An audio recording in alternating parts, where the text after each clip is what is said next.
para ver un tema más de la materia.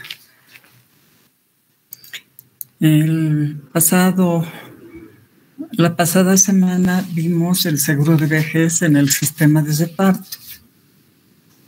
Ahora vamos a ver prestaciones por jubilación, es decir, en el Seguro Social Obligatorio, Ley 1732. Dijimos que la vejez era una característica que tiene la especie humana por las deficiencias que se presentan en su capacidad de trabajo, por lo que las ganancias obtenidas comienzan a descender. También decimos que la vejez no es un riesgo ni una contingencia, menos un siniestro. Es un hecho imprevisible y fatal, porque el tiempo ha ido debilitando el organismo del ser humano, que ha terminado con su desarrollo y capacidad de trabajo, y su capacidad de trabajo ha disminuido. También, por otra parte,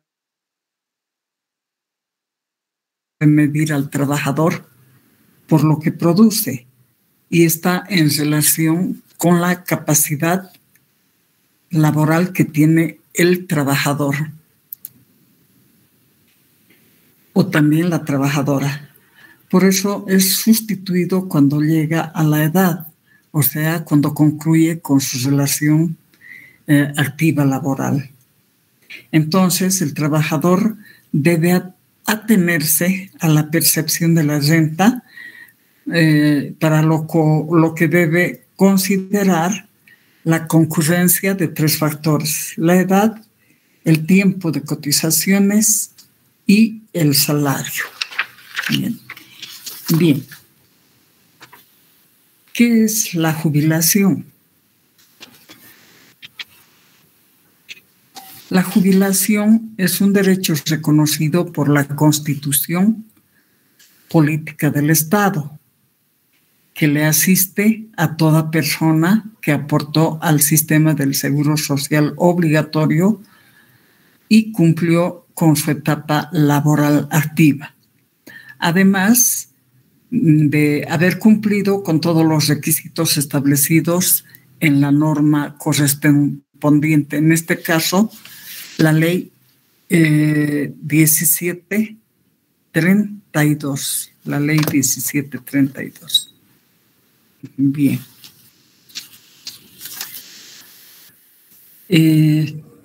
La jubilación también se entiende como la pensión que reciben las personas que aportaron al Seguro Social Obligatorio, como vuelvo a recalcar, cumpliendo los requisitos establecidos en la norma, es decir, con el capital acumulado más la compensación de cotizaciones cuando así corresponda.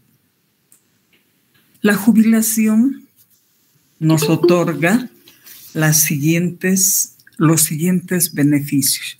La jubilación otorga los siguientes beneficios. Bien.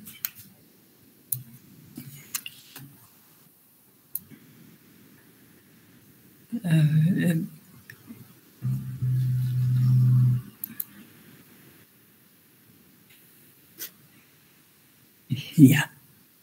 Pensiones vitalicias para el jubilado.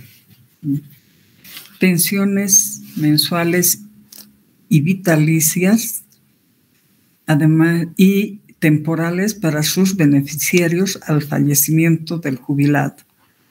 También otorga el reconocimiento de gastos funerarios al fallecimiento del jubilado. Entonces, las pensiones que reconoce la jubilación, o sea, la ley 1732, son pensiones mensuales vitalicias y temporales para sus beneficiarios, cuando se activa el seguro de muerte. El pago de gastos funerarios al fallecimiento del jubilado.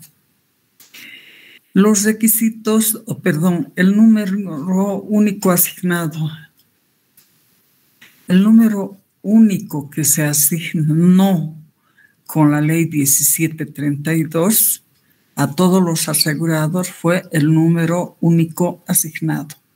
Este número único asignado era como el carnet de identidad, o sea, la cédula de identidad. Era un único número que se otorgaba a cada asegurado en una de las administradoras de fondos de pensiones. Bien.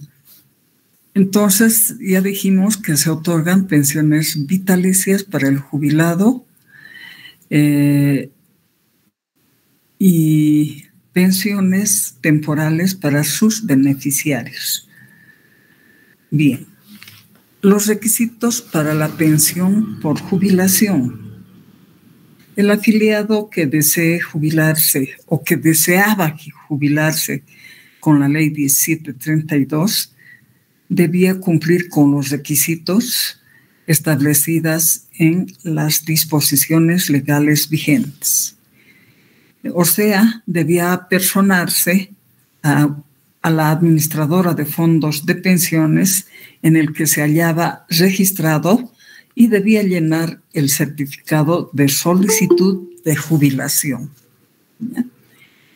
Tenía que haber llenado el formulario de solicitud de jubilación.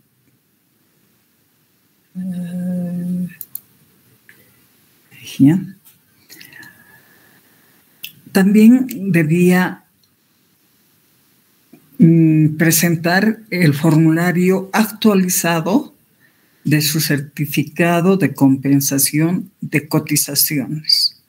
Asimismo, tenía que llenar la hoja de su récord de servicios. Además, debía presentar el certificado de validación de estado de cuenta. O sea, el reporte que les da las AFPs cada mes a todos los trabajadores. Las AFPs están en la obligación de hacer llegar a sus fuentes de trabajo de los asegurados su extracto mensual de su cuenta personal previsional. Aquella vez era de su cuenta individual. Actualmente es de la cuenta personal previsional. Este certificado de validación de estado de su cuenta individual debía solicitarse antes del inicio del trámite de la jubilación a la administradora de fondos de pensiones. También debía presentar una fotocopia de su cédula de identidad, así como de sus derechohabientes que deseaba incluir. El certificado de nacimiento original del afiliado y sus derechohabientes. La resolución de invalidez emitida por el ente gestor de salud de los hijos declarados inválidos. También debía presentar su certificado de matrimonio original o el testimonio judicial de convivencia. O el testimonio judicial de convivencia. La ley de pensiones 1732 disponía una edad de 65 años y 300 cotizaciones para la jubilación. Sin embargo, esta disposición fue modificada por el Decreto Supremo 29.537. Podemos anotar aquí.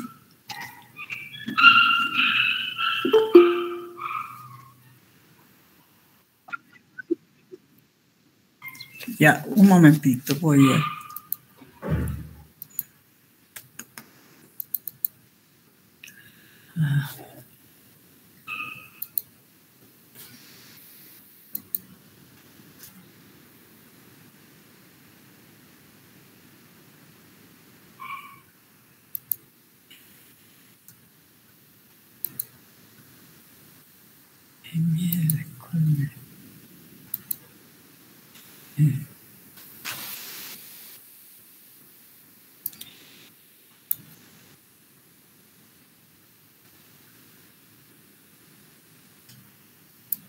Bien, entonces acá vemos y hemos hablado del concepto, el número único asignado y los beneficios que otorga las prestaciones por jubilación.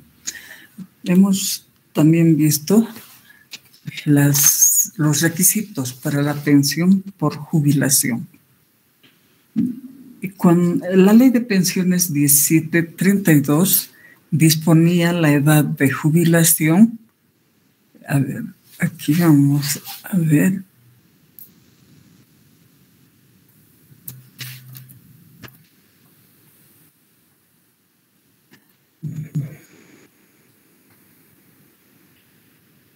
La edad para la jubilación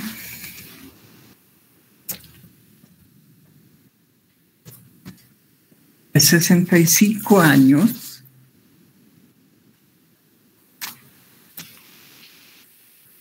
No.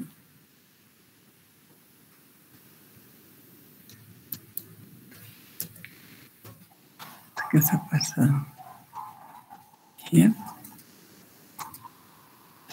La edad de 65 años y 300 cotizaciones para la jubilación. Pero esta disposición fue modificada por el Decreto Supremo 29.537 de 1 de mayo del 2008, que en su artículo 14 disponía que la renta universal de vejez, o sea, la renta dignidad, se cancelaba o se tendría que cancelar a los 60 años de edad. A aquellas personas que no tenían cotizaciones o no estaban asegurados en ninguna de las AFPs o que nunca habían cotizado en su vida. Entonces, por esa razón también se modificó la edad para los trabajadores a los 60 años. Pasando el tiempo, también se modificó las cotizaciones y también la edad, de tal manera que ahora el varón puede jubilarse a los 58 años, si acaso tiene todos los requisitos necesarios, y la mujer a los 55 años, o sea, con reducción de edad, cuando tiene 3 hijos nacidos. No importa que hayan fallecido. Entonces, esta ley 1732, de inicio, cuando se promulgó, preveía la edad de 65 años y 300 cotizaciones para la jubilación. Por esa razón es que muchos trabajadores que no pudieron jubilarse en el sistema de reparto, tampoco pudieron jubilarse en este sistema. A ellos se los denominó la generación sándwich. Unos tenían edad, pero no tenían cotizaciones. Otros tenían cotizaciones, pero no tenían edad. Ese fue entonces el problema. La solicitud para la pensión por jubilación y el certificado de saldos. Las AFPs fueron las encargadas de emitir el certificado de saldos. Este certificado de saldos debía contener como mínimo la siguiente información al último día del mes anterior a la solicitud de jubilación.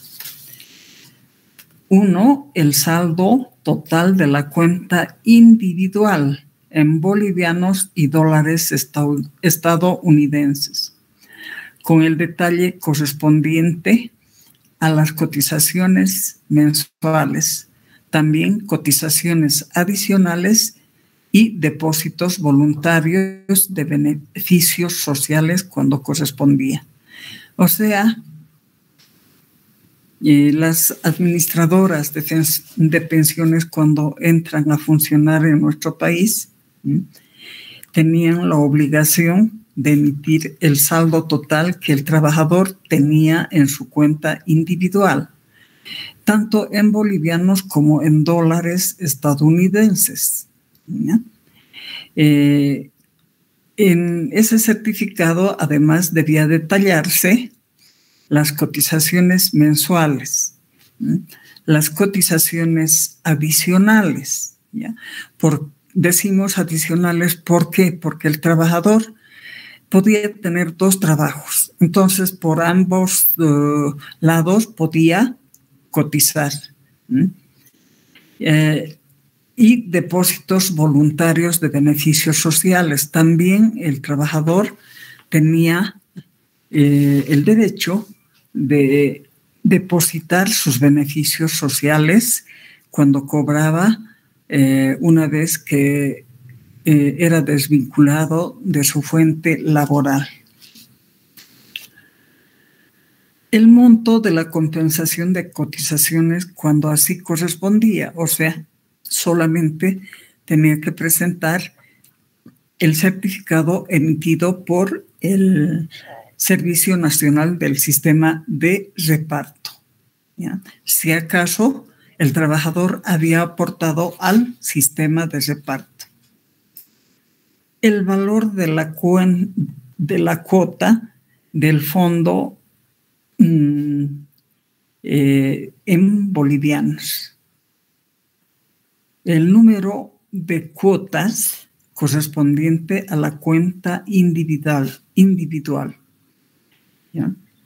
El valor en bolivianos de la unidad vitalicia de la cuenta de mensualidades variable que administraba la administradora de fondos de pensiones. Entonces, el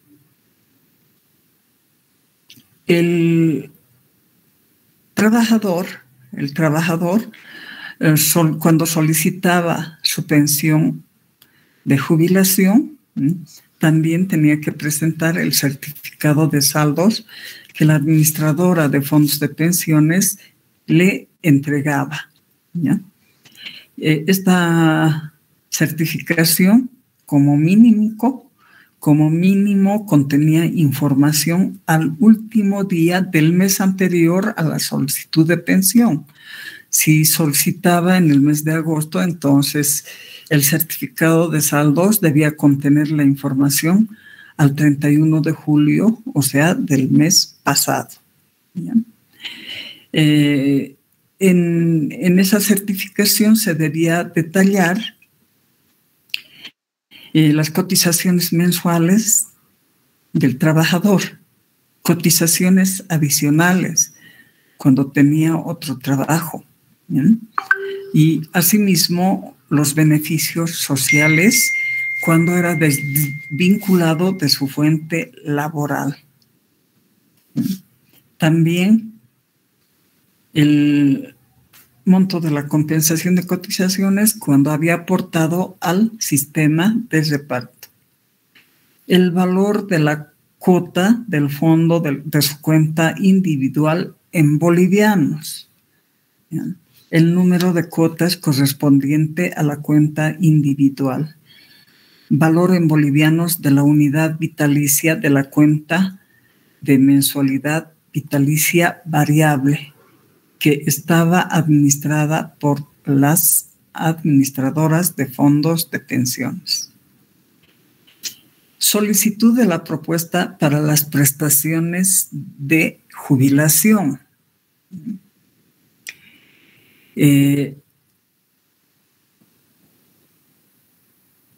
Las administradoras de fondos de pensiones le notificaban al asegurado, ¿ya? Sobre su solicitud de jubilación,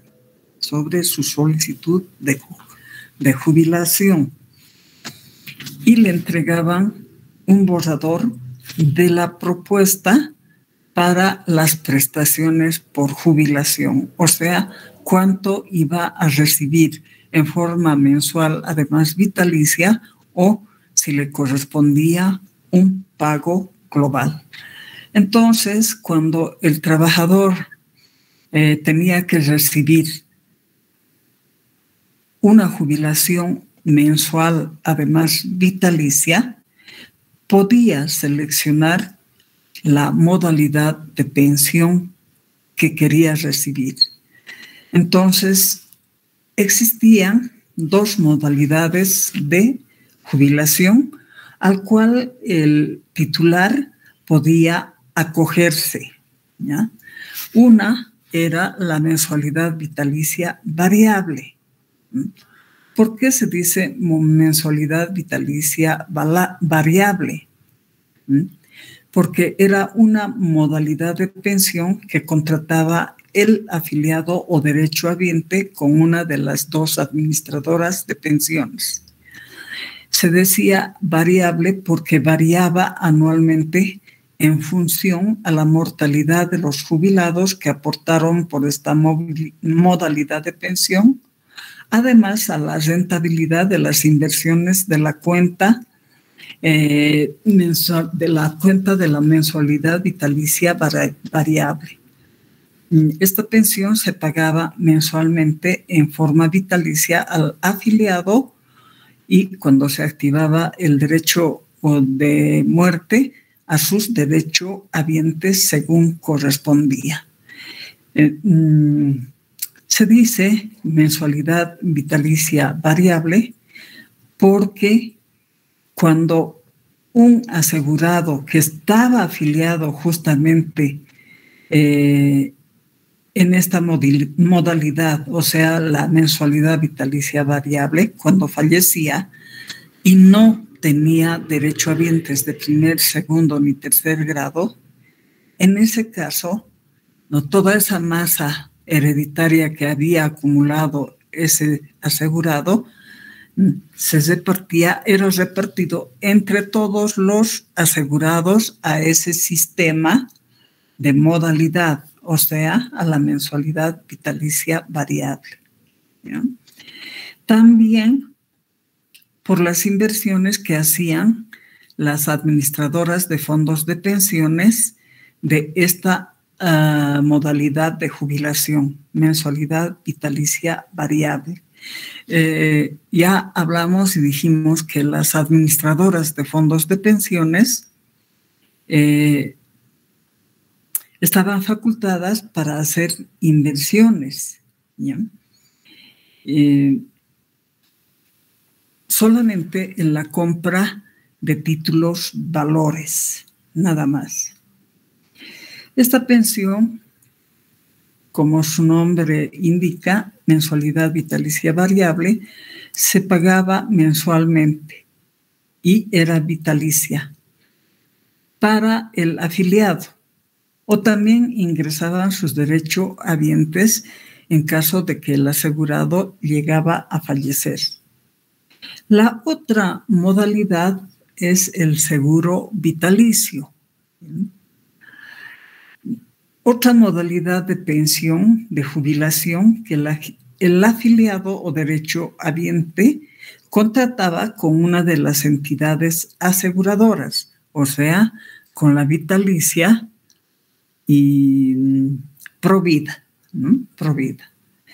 Este seguro vitalicio era fijo, no variaba como la mensualidad vitalicia variable, no, era un monto fijo. Pero también se pagaba mensualmente al afiliado o a los derechohabientes según correspondía. Entonces, hay una diferencia entre la mensualidad vitalicia variable y el el seguro vitalicio. La mensualidad vitalicia variable variaba en función al fallecimiento o a la mortalidad de uno de los asegurados en esta modalidad de jubilación. ¿Bien? Y también a las inversiones que hacían las administradoras de fondos de pensiones en la compra de títulos valores. Bien. En cambio, el seguro vitalicio era un monto fijo, pero también con mantenimiento de valor,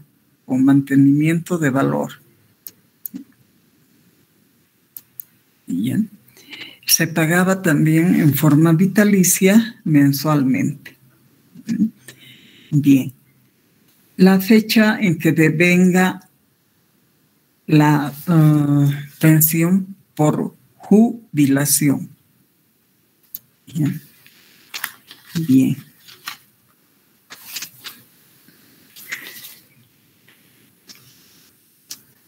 Para el devengamiento de la pensión por jubilación se tomaban dos parámetros. Primero, si la solicitud de pensión fue suscrita hasta el día 15 del mes, su pago correspondía a partir del primer día del mes en que la solicitud fue firmada. ¿Bien?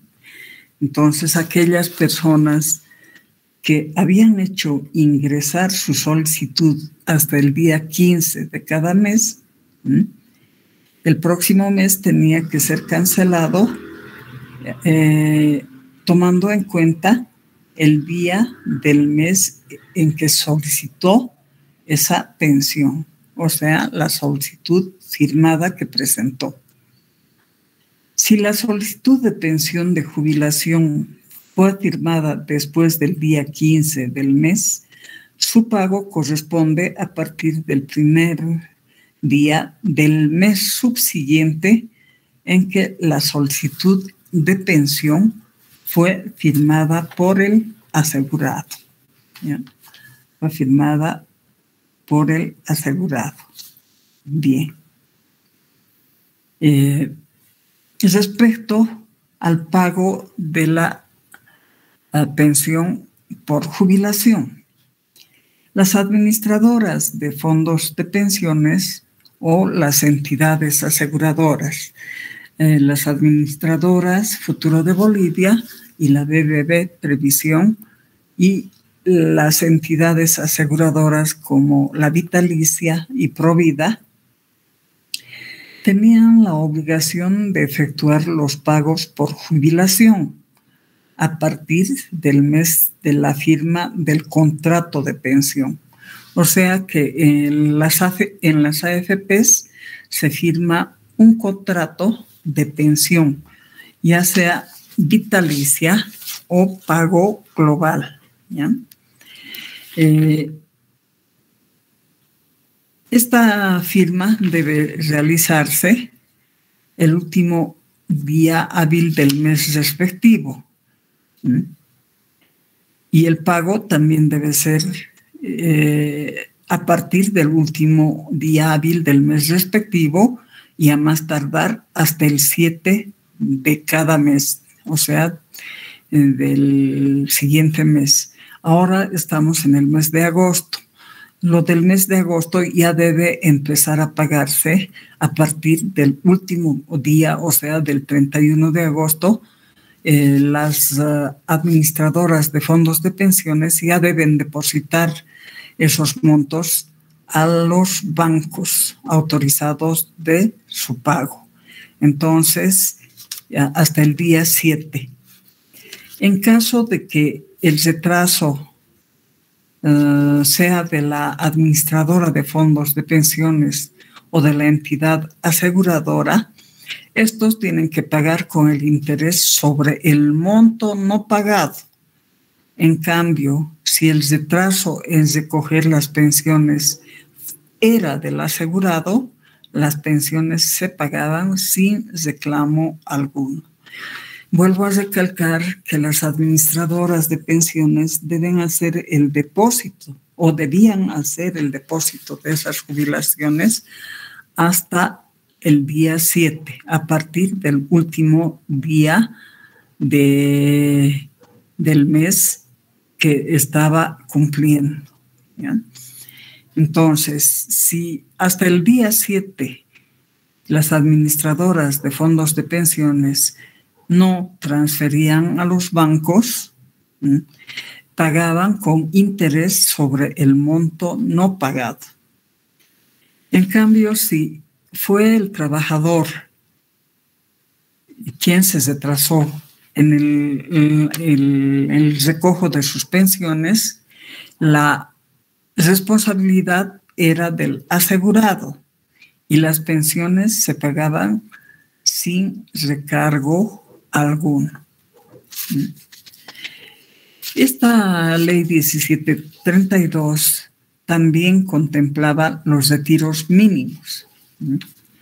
Estos retiros mínimos se encuentran establecidos en el Decreto Supremo 27.542 de 31 de junio de 2004 y consiste en el pago mínimo consistía en el pago mínimo de 480 bolivianos,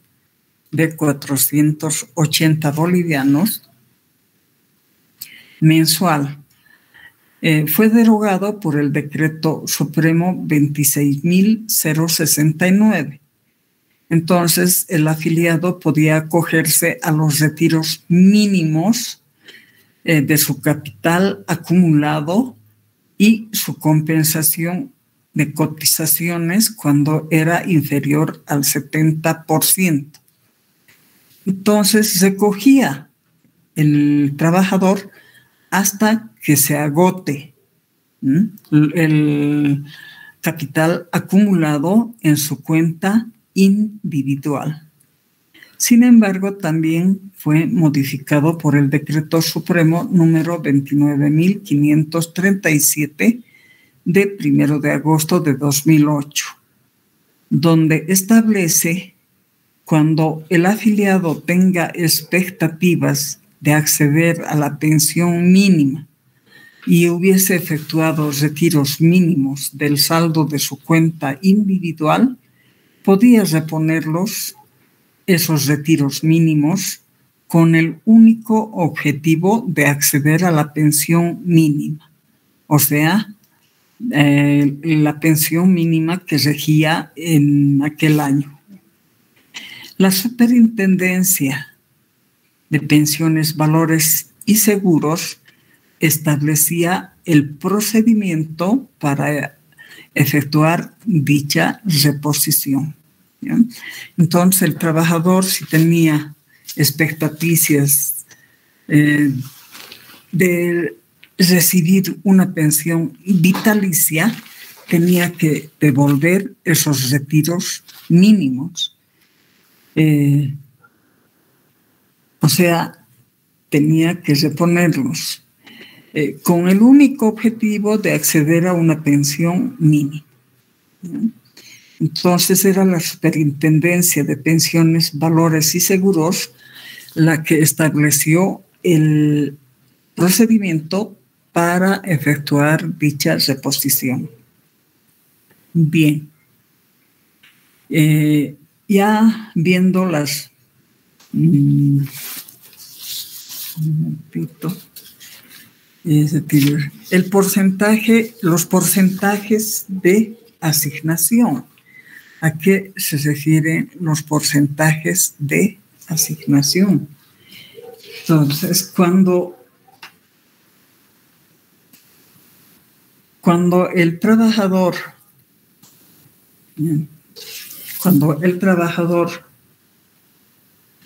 fallecía, entonces se activaba el seguro de muerte, ¿ya? El seguro de muerte. ¿Y quiénes entraban a esa masa hereditaria? ¿no? Quienes entraban a esa masa hereditaria eran la esposa o concubina. También los hijos menores de 18 años sí estudiaban hasta los 25 años, y los hijos que fueron declarados inválidos, ¿ya? Entonces, se asignaba una pensión a cada uno de ellos, ¿ya? A la esposa o conviviente del trabajador se le asignaba la pensión de viudedad. A los hijos, la pensión de orfandad. ¿Bien? A los hijos la porción de orfandad. La mamá con un solo hijo o sin hijos recibía el 100%,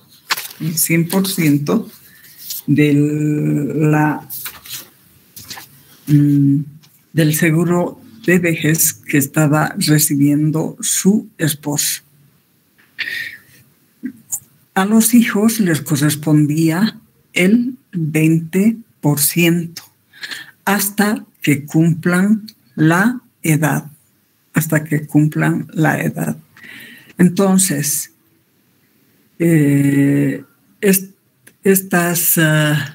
estos porcentajes se determinaba por la pensión de jubilación que estaba percibiendo el titular del derecho. A la mujer como viuda, el porcentaje de viudedad, y a los hijos huérfanos, el porcentaje de orfandad. Cuando los hijos cumplían la edad, esos porcentajes, o sea, ese 20%, retornaba para la viuda, retornaba al porcentaje que estaba recibiendo la viuda cuando los hijos cumplían la edad, o sea, de 25 años. Hasta los 25 años podía pagársele al hijo y luego ese porcentaje volvía a la viuda, hasta que se complete los demás porcentajes que se habían dispuesto cuando existían hijos menores. Bien, el financiamiento en este seguro, o sea, la ley 1732, era bipartito: el aporte patronal y el aporte laboral. El aporte patronal y el aporte laboral. Vamos a tratar.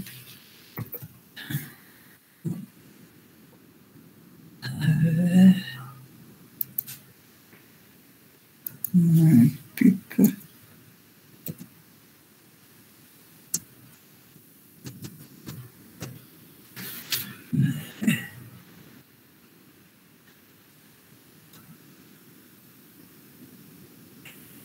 Bien, entonces, el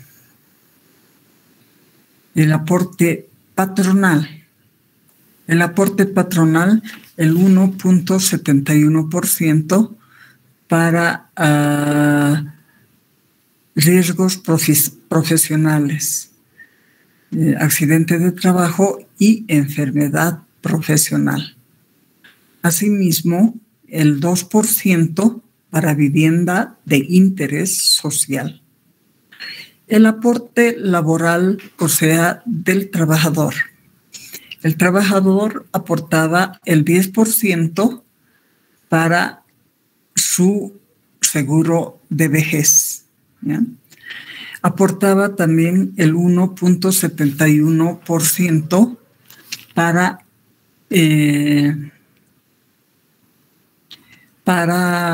los riesgos, para riesgo común, para riesgo común. Luego,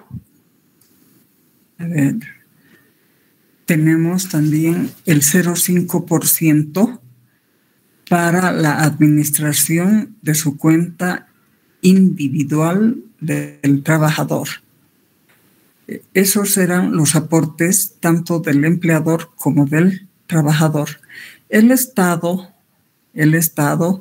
no aportaba absolutamente nada como Estado, pero como empleador tenía la obligación de realizar sus aportes por todos sus trabajadores para riesgo común, para riesgos profesionales, accidente de trabajo y enfermedad profesional. Además, el 2% para vivienda de interés social. Las personas protegidas en este seguro siempre han sido el trabajador o la trabajadora, o sea, las titulares del derecho, las titulares o los titulares del derecho.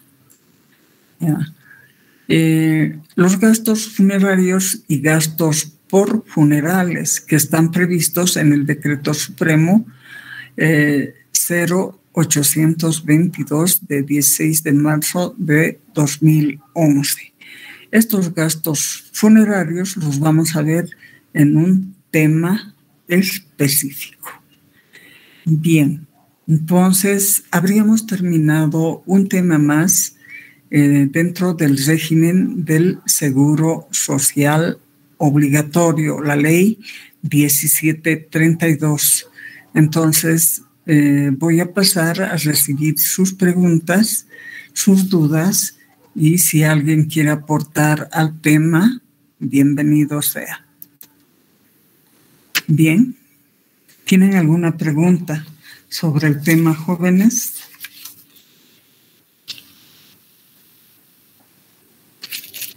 Jóvenes. Doctora, buenas tardes. Sí, buenas tardes. Dígame, señorita. Mi pregunta es esta. Una mujer que no tenga ningún hijo, ¿igual se jubilaba a los 55 años? No. La mujer, necesariamente para que les reduzcan la edad de jubilación, debía tener 3 hijos. Podía tener 1, podía tener 2, hasta 3 hijos se consideraba. No importa que hayan fallecido, no importaba que hayan fallecido, sino lo que importaba era que hayan nacido esos 3 hijos. Entonces le reducían la edad para su jubilación. Lo mismo está sucediendo actualmente con la ley del sistema integral de pensiones. ¿Ya? La mujer, para poder acceder a una pensión vitalicia, puede hacerlo con reducción de edad, para lo que debe presentar los 3 certificados de sus hijos nacidos vivos. ¿Ya? Si presenta 2, le van a reducir solamente 2 años. Si presenta 1, le van a reducir solamente 1 año. Entonces, se puede jubilar con 3 hijos a los 55 años, con 2 hijos a los 56 y con 3 hijos, se ha presentado de 2 hijos nomás a los 56 años y se ha presentado de 1 hijo nomás a los 57 años. ¿Ya? Y si no tiene hijos, tiene que esperar a cumplir los 58 años. ¿Ya? Bien, ¿alguna otra pregunta más, jóvenes? Bien, entonces voy a pasar a dictarles sus notas del primer parcial. Como les dije en anterior clase, ustedes debían haber sacado era una oportunidad para sacar 25 puntos, porque el examen fue a domicilio. Debían haberse esmerado un poco más para sacar los 25 puntos. Sin embargo, hay buenas y malas notas. Los que han sacado malas notas van a tener que también ser más responsables para poder pasar de curso. A la misma vez voy a llamar la lista correspondiente, ¿ya? A ver, aquí está, un momentito. Un momentito.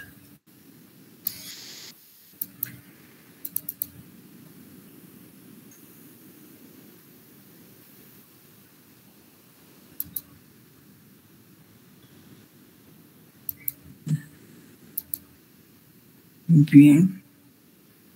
Entonces, jóvenes, ¿están viendo la planilla de las notas? No, doctora. No, doctora. Ya. Voy a pasar entonces a compartir.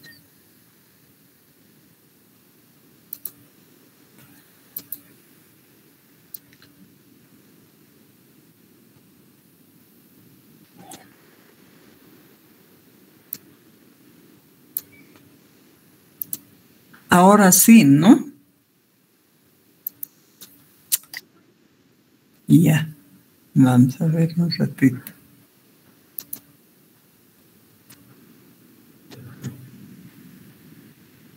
Bien.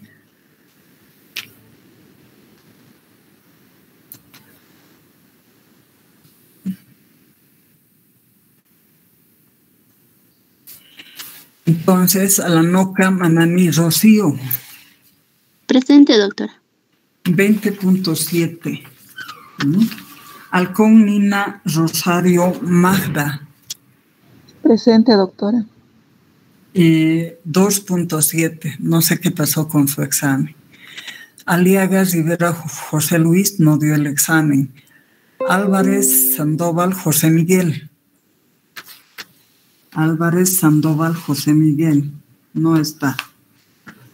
Aquise, Machicado, Gabriela. Presente, doctora. 11.7. Ávila, Gamarra, Ronald. Presente, Ronald. doctora. Ya. 19.2. Sí, 19.2. Cabrera, Gironda, Andy, Esperanza. Jerónimo, doctora.